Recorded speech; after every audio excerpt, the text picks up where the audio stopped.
Hello बच्चों, तो स्वागत है आपका पीडब्ल्यू की इस अमेजिंग ऑनलाइन लर्निंग प्लेटफॉर्म में। यहाँ पे हम लोग डिस्कस कर रहे हैं आज एमएसटी सीईटी, जहाँ पे लाइक स्ट्रक्चर ऑफ एटम इस चैप्टर का एनालिसिस करने वाले हैं। ठीक है, तो मैं बेसिकली यहाँ पे बोल दूं कि एमएसटी सीईटी 2024, राइट। तो इस एमएसटी सीईटी 2024 में इस एटॉमिक स्ट्रक्चर का या स्ट्रक्चर ऑफ एटम का क्या रोल रहेगा। तो बहुत सारे बच्चों के दिमाग में तो सबसे पहला सवाल यही आ चुका होगा टेम्पलेट देखते ही कि सर आपने जो स्ट्रक्चर ऑफ एटम ये जो टॉपिक चूज करा है इससे तो क्वेश्चन आता भी नहीं, आया तो एक हाथ दूसरा सवाल आता है, तो आपने ये टॉपिक क्यों चूज करा। तो इस टॉपिक के पीछे का लॉजिक यही है बेटा कि अगर आप एग्जाम पॉइंट ऑफ व्यू अगर पढ़ रहे हो तो डायरेक्टली तो सवाल बहुत मुश्किल है, एक हाथ सवाल आ जाता है एमएसटी सीईटी में। पण जर तुम्ही पाहिलं जेई साठी ह्या टॉपिकचं खूप जास्त इम्पॉर्टन्स आहे। मग ह्या सगळ्या गोष्टी का होत आहेत की आपण हा टॉपिक का डिस्कस करतो। ह्या टॉपिक डिस्कस करण्यामागे सगळ्यात इम्पॉर्टंट गोष्ट आपल्याला बघायची व्हाट टू स्टडी किंवा या चॅप्टरचा अनालिसिस। या अनालिसिस मध्ये सांगायचं म्हटलं तर अराउंड 1 or 2 क्वेश्चन्स, ठीक आहे ना, हे तुम्हाला येऊ शकतात एमएसटी सीईटी मध्ये। बरं, मग हे क्वेश्चन येत असताना सर आम्हाला कुठल्या गोष्टीचा अभ्यास करायचा, तो मोस्ट इम्पॉर्टंट गोष्ट मी तुम्हाला इथं सांगून टाकतो, इनडायरेक्ट क्वेश्चन्स। सर हे इनडायरेक्ट क्वेश्चन्स कुठे येतात, तर मी तुम्हाला सांगतो हे चॅप्टर जे आहे हे आहे बेसिक कन्सेप्ट्स ऑफ केमिस्ट्री। म्हणजे तुम्हाला त्या ॲटमचे फंडामेंटल पार्टिकल बघा, सगळ्या गोष्टी एक्झाम पॉइंट ऑफ व्ह्यू करत असताना जे महत्वाचं शिकायचं असतं तेच सुटून जातं, ठीक आहे ना। आपण फक्त मार्क्स मागे पळत असताना तर जे फंडामेंटल गोष्टी शिकायच्या असतात, तर सायन्स शिकताना आपल्याला लास्ट टाइम असं कधी वाटलं होतं की सर आम्हाला सायन्स शिकताना खूप मजा येते, खूप रेअरली होत आहे, so something is going wrong. तर ते काय रॉंग जात आहे त्याच गोष्टी पाहण्यासाठी आपल्याला हे ॲटॉमिक स्ट्रक्चर हे चॅप्टर थरोली वाचायचंय। जरी याच्यातले क्वेश्चन येणार नसतील एमएसटी सीईटी मध्ये, पण तरी आपल्याला हे चॅप्टर थरोली वाचाय टू एन्जॉय द सायन्स।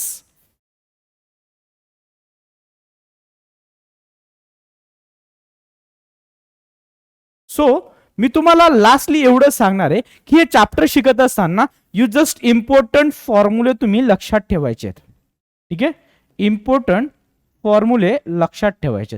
बरे, इम्पॉर्टंट फॉर्म्युले शिकत असताना कुठले फॉर्म्युले लक्षात ठेवायचे सर, तुम्ही बेसिक व्हॅल्यूज लक्षात ठेवायचे। मी तुम्हाला थोडक्यात समराइज पण करून देतो की तुम्हाला कुठल्या व्हॅल्यूज कशा पद्धतीने कुठले फॉर्म्युले किती इम्पॉर्टंट। बघा, हे एक्झाम पॉइंट ऑफ इम्पॉर्टन्स सांगतोय मी तुम्हाला, पण सायमल्टेनियसली तुम्हाला ही गोष्ट करायचीच आहे हे चॅप्टर शिकत असताना, ठीक आहे ना।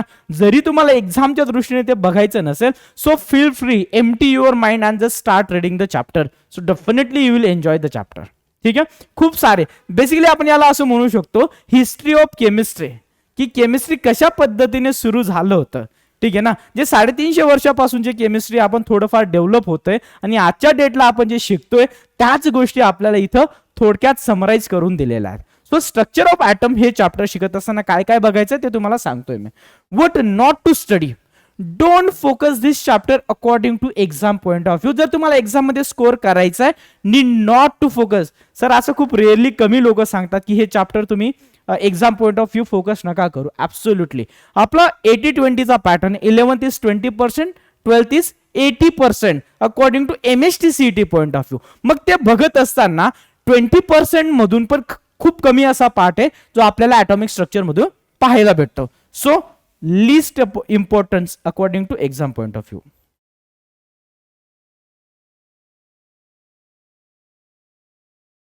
मी लिस्ट इम्पॉर्टंट म्हणण्यापेक्षा लेस इम्पॉर्टंट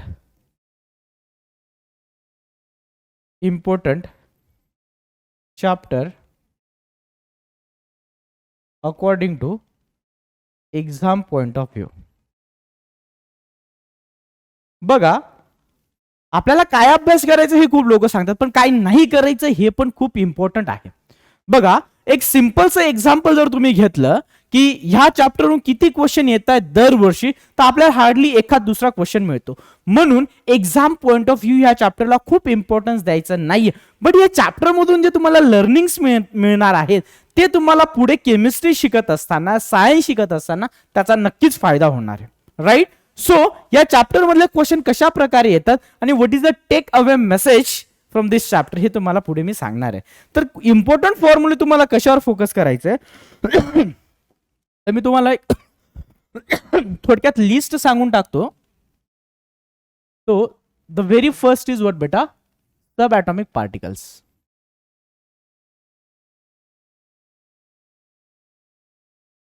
सब ॲटॉमिक पार्टिकल्स. बरे subatomic particle proton, neutron, electrons, ठीक आहे ना, यांच्या डिस्कवरीज कोणी डिस्कवरी केल्या, कशा डिस्कवरी झाल्या, हे डिस्कवरी करत असताना यांच्या व्हॅल्यूज काय, यांचा मास किती, चार्ज किती, मस्त एक छोटासा टेबल बनवायचा आणि this is what make a summary. ही सगळं तुम्हाला समरी फॉर्मॅटमध्ये लिहायचंय.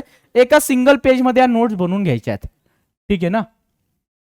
काय करायचं, एका सिंगल पेजमध्ये या नोट्स बनवून घ्यायच्या आहेत.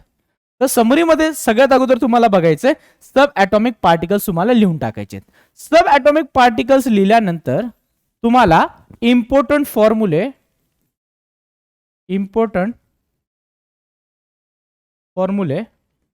ऑब्टेन्ड ड्यूरिंग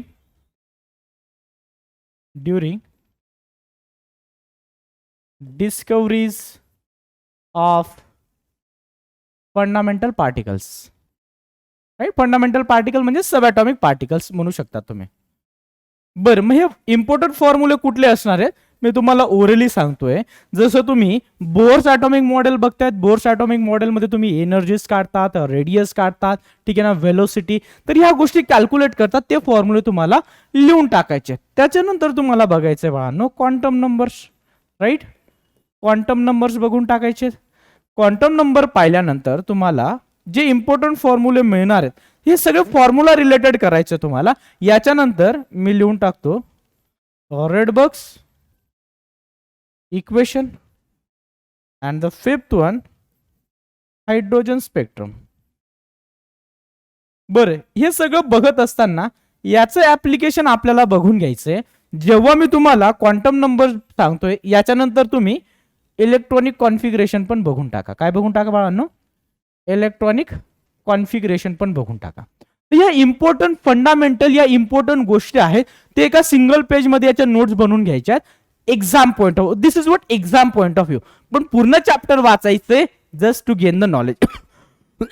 आय होप तुम्हाला या गोष्टी क्लिअर आहे. बरं, क्वेश्चन कसा विचारला जातो, क्वेश्चन खूप बेसिक विचारला जातो या चॅप्टरवर की फंडामेंटल युनिट्सच्या रिलेटेड या इसी के इर्द गिर्द सवाल पूछा जाता है. म्हणून एक्झाम पॉइंट ऑफ व्ह्यू एवढ्या गोष्टी तुम्हाला फोकस करायचं. जसं की पहिला question, 1 atomic mass is equal to 1 AMU किंवा 1 युनिफाईड ॲटॉमिक मास. मी याला काय लिहून टाकतो, AMU और युनिफाईड ॲटॉमिक मास.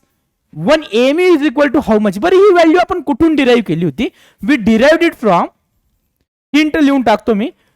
बरं, आम्ही या टार्गेट सिरीज मध्ये rather than we explain you the question तुम्हाला कॉन्सेप्ट सांगणार आहेत आम्ही सगळ्या क्वेश्चनच्या, ठीक आहे ना, की कुठल्या कॉन्सेप्टवर कशा पद्धतीने तो क्वेश्चन डिझाईन होऊ शकतो. बरं, हा आलाय तुमचा हिंट, तुम्हाला सांगतो mass of 1/12 of carbon 12 is equal to what बेटा, 1 AMU. बरं, इथूनच आपला मोल कॉन्सेप्ट डेव्हलप होतो ऍक्च्युली.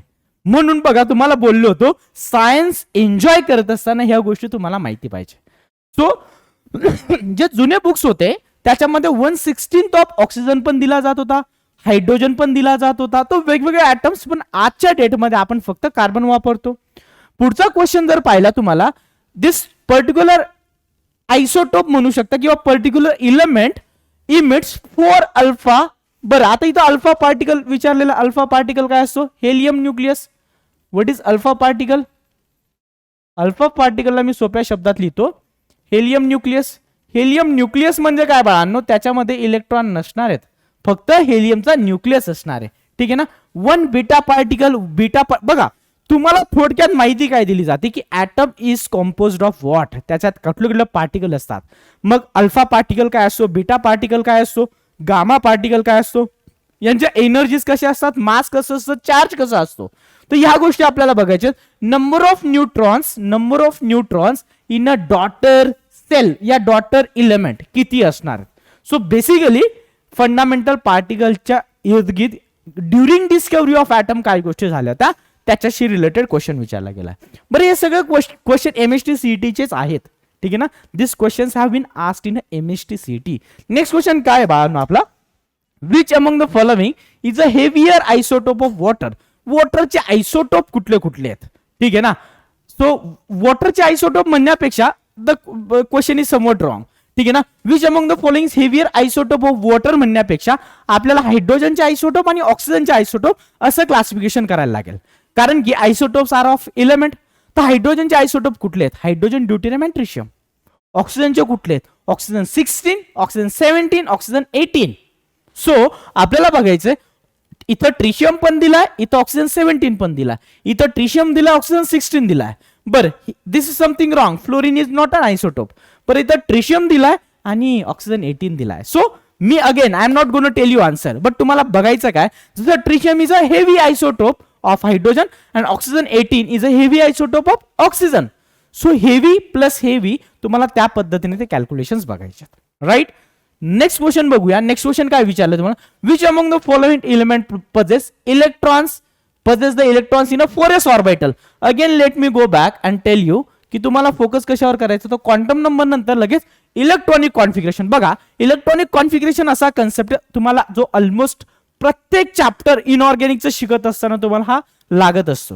म्हणजे तुम्ही whether you are studying D आणि ए ब्लॉक, पी ब्लॉक किंवा एस ब्लॉक, म्हणजे कुठलाही ब्लॉक शिकत असताना, इनऑर्गॅनिक केमिस्ट्री, केमिकल बॉन्डिंग शिकत असताना, रेडॉक्स रिएक्शन शिकत असताना तुम्हाला इलेक्ट्रॉनिक कॉन्फिगरेशनची गरज पडते. Whether you are studying oxidation state concept, electronegativity, electron affinity, सगळ्या प्रॉपर्टीज शिकत असताना आपल्याला या कॉन्सेप्टचा उपयोग होतो. म्हणून तुम्हाला बोललो होतो की जरी एक्झाम पॉइंट ऑफ व्ह्यू तुम्हाला डायरेक्ट मार्क भेटत नसतील, पण इनडायरेक्ट क्वेश्चन, इनडायरेक्ट मार्क्स नक्कीच तुम्हाला भेटू शकतात.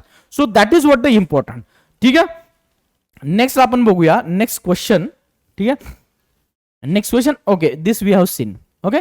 बरं, हा इलेक्ट्रॉनिक कॉन्फिगरेशन वरचा क्वेश्चन आहे. आय होप तुम्हाला हे चॅप्टरचं अनालिसिस जे आहे ते प्रॉपरली कळलं असेल. So all the very best. Exam साठी तर प्रिपेअर कराच, पण सायन्स समजण्यासाठी तेवढेच एफर्ट्स घ्या. कारण की एक्झाम तर 1-2 वर्षामध्ये संपून जाणार, पण जे सायन्स आहे जे आपल्या सोबत असणार आहे, जे आपलं फक्त एक्झाम ओरिएंटेड नसता, आपलं ओव्हरऑल डेव्हलपमेंटसाठी ते आपण वापरायला पाहिजे. बेसिक सायन्सेस आपल्याला जास्तीत जास्त माहिती असायला पाहिजे. So all the very best. Prepare very well. Bye bye बच्चो.